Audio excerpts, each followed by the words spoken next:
nice one, you can use your knuckles and kind of slide up and kind of finish right at the suboccipital ridge and just hold that area. So it's kind of a finishing technique. So just imagine if you performed this and halfway you stopped, and they would want that connecting technique all the way right up to the suboccipital ridge. So you're just going to hook that area right there then. And another option is ones that are really close to the vertebrae, like this semispinalis capitis, semispinalis cervicus, those areas. So you're going to kind of feel the vertebrae. You just kind of go up and down, but not pushing into the vertebrae, just to the side of it. And those can get referrals too to different parts of the head for that. So the semispinalis capitis, semispinalis cervicus, for those areas. And you can just use your fingertips, but the problem is sometimes people's fingertips, you get a little bit fatigued, or you get a little bit sore or stiff in that. So that's why working with the knuckles works even better, to go up that area. But be aware of using your knuckles, you can't sense things as good. So just make sure that when you're using the knuckles that you're watching the body and see if it's ever too much pain for those areas. Another area what we're going to do is we're going to use our knuckles, but we're going to find the sternocleidomastoid muscle. So the sternocleidomastoid muscle is right here. So when you bring up the neck like this, it usually sticks up right there. So what we're going to do is kind of pinch that to know where the sternocleidomastoid is. And just posterior to there, what we're going to do is we're going to hook our knuckles and just bring it down like this then. You can even bring it right down to the levator scapula area. Levator scapula is not a big muscle with headaches, but it is a big one for like neck pain. So it'll just refer in this area, levator scapula will.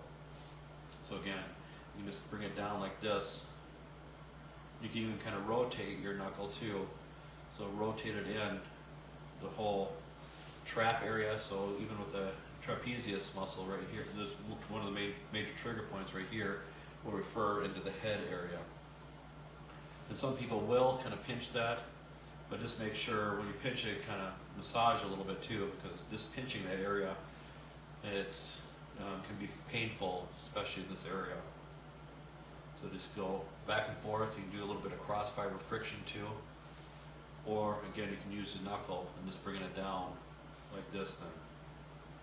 And even rotating your knuckle in that area.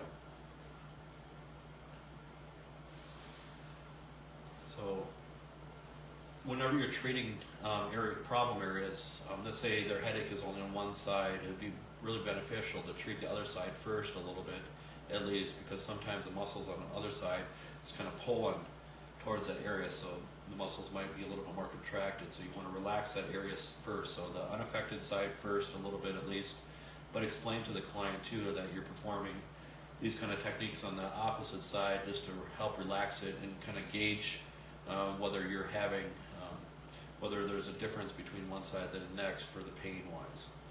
So again, for the suboccipital muscle, that's the biggest one, so it's going to wrap around like eyeglasses, and the semispinalis cervicus is just going to go right around the eye right here also, so they're very similar. And the semispinalis capitis, it can even go to the top of your head for referral, so you're going to kind of push into the vertebrae a little bit, but not so much that you're going to cause any discomfort or pain. So again, watch their reactions with that as much as you can. And some ways too, after you massage that area a little bit, sometimes it's a good idea to just do a little stretching in that too. So you're going to kind of cross your hands, you're going to stretch out that area. Make sure you're not putting pressure right on the ear there, because it's just a totally different sensation if you're having that. And usually with stretching, you want to have 5 to 10 seconds or so, and just hold it there for a moment and then bring it back slowly. But again, once you stretch out one side, stretch out the other side too, so they feel more in balance as much as possible. Another option, you can bring the head over here like this and just rotate it and stretch out. And you can get at the neck area a lot better too this way for headaches.